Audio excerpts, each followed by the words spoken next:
Vamos conversar ao vivo com o deputado Capitão Alden, do PL da Bahia. Deputado, seja bem-vindo, boa tarde. Muito boa tarde. O senhor foi ao STF, tentou assistir a sessão, a esse julgamento ali na primeira turma? Exatamente. Logo no início, antes do início deste julgamento, eu, mais 8 deputados federais, integrantes da bancada de oposição, liderada pelo deputado federal, deputado Zuco, tentamos adentrar o recinto onde ocorreu o julgamento e, infelizmente, nos foi informado de que estava plenamente lotado e que não caberia mais espaço para os parlamentares que estavam acompanhando, então, o presidente Bolsonaro. O interessante é que parte do plenário estava sendo ocupado por 15 pessoas, entre aspas, ilustres. 15 pessoas foram convidadas pela organização do STF para participar do evento. Que pessoas foram essas? Parentes do Herzog, parentes da Zuzu Angel e outros chamados presos políticos que haviam sido presos durante o regime militar, durante o chamado golpe de 1964.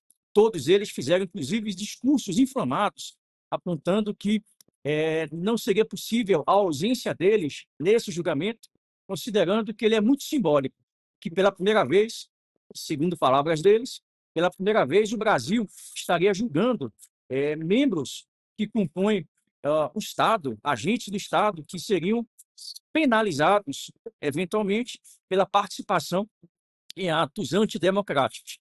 Então, percebe-se claramente que criaram um palco, criaram praticamente um circo, que foi armado justamente na semana que antecede o período dos 50 anos pós-regime militar, onde o presidente será, obviamente, analisado a sua possível relação com os atos do 8 de janeiro, justamente na semana que antecede esses 50 anos de história do regime militar. Então, você percebe aí um caldeirão, percebe aí um ambiente muito próprio, um ambiente muito favorável à narrativa da esquerda e de parte da imprensa que quer justificar que Bolsonaro, de uma forma ou de outra, estaria por trás do chamado golpistas. Deputado, o desembargador aposentado Sebastião Coelho, o senhor sabe, é advogado do Felipe Martins, que está no outro núcleo dessa denúncia apresentada pela PGR. O caso dele não está em análise hoje, na primeira turma do STF, mas o advogado dele, Sebastião Coelho, estava lá. E ele acabou protagonizando ali uma confusão, né? Se viu aí no meio de uma confusão, tentou entrar, assim como o senhor e os demais parlamentares, não conseguiu, foi barrado ali pela segurança do STF. O senhor chegou a testemunhar esse episódio?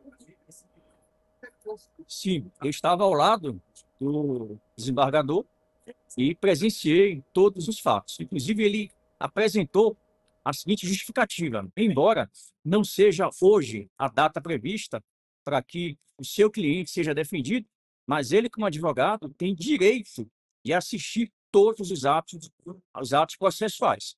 Até porque, independente de ser hoje ou não a data da oitiva do Felipe, ele, como advogado, tem que entender todo o contexto do processo, como está sendo feitas as oitivas, quais são as provas, entre aspas, que estão sendo apresentadas. Então, independente de ser hoje ou não o dia do cliente dele, ele, como advogado, como parte do processo, deveria ter, no mínimo, o direito e a oportunidade de se fazer, sim, presente nesta primeira audiência.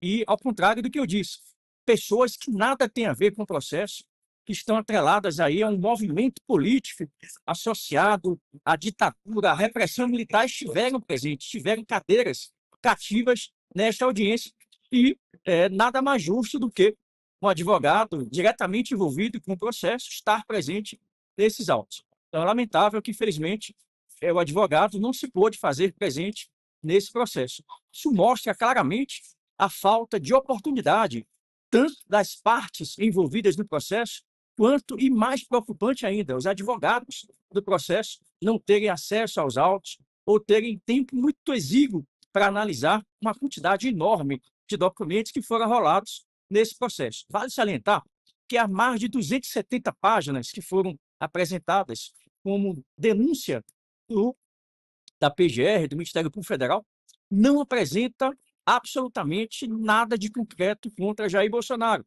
Somente a palavra supostamente aparece mais de 40 vezes. Supostamente, Jair Messias Bolsonaro liderou uma organização criminosa. Supostamente, Jair Bolsonaro estava por trás dos atos antidemocráticos. Supostamente isso, supostamente aquilo, nenhuma prova concreta. A própria participação de outras pessoas que eventualmente estariam ligadas aos atos golpistas sequer foram alvo de uma análise aprofundada. Todos eles, por exemplo, apresentavam falas que davam muito mais robustez à fala de Bolsonaro, no sentido de não estar por trás desses eventos, do que acusações, né? Os próprios envolvidos, supostamente, eles apontaram que Bolsonaro não determinou, que Bolsonaro não mandou, que Bolsonaro não assinaria decretos, que Bolsonaro iria cumprir a legislação, né, a Constituição Federal, que não deixaria de cumprir o que sempre fez, o mandato dentro das 4 linhas. Então, todas as narrativas, todas as peças apresentadas sinalizam efetivamente o não envolvimento de Jair Messias Bolsonaro. Será a primeira vez na história, no mundo inteiro, onde aconteceria um suposto golpe com data, dia, hora e local predeterminados, sem a participação das Forças Armadas, sem a participação de uma força paramilitar, sem a participação de supostamente treinados e capacitados em armas, sem emprego de violência, sem emprego de força. Então, todos os tipos penais apontados contra Jair Messias Bolsonaro requer como característica principal o uso de violência, uso de armas e uso de emprego ou de agressão. Nenhum desses itens foram constatados ou confirmados. A própria denúncia do Mauro Cid próprio disse e apontou várias vezes que ele havia sido forçado a apresentar falas ou narrativas que muitas dessas vezes não eram aceitas por quem estava responsável pelo interrogatório. Foi ameaçado de prisão por diversas vezes. Então, isso tudo geraria nulidade desse ato. Eu vejo isso como um ato de ilegalidade. Se o STF validar essas denúncias, ficará constatado, ficará claro e evidente que não se trata de uma análise jurídica, mas sim de uma perseguição política. Deputado Capitão Alden, do PL da Bahia, muito obrigado pela participação aqui no Poder Expresso. Até a próxima.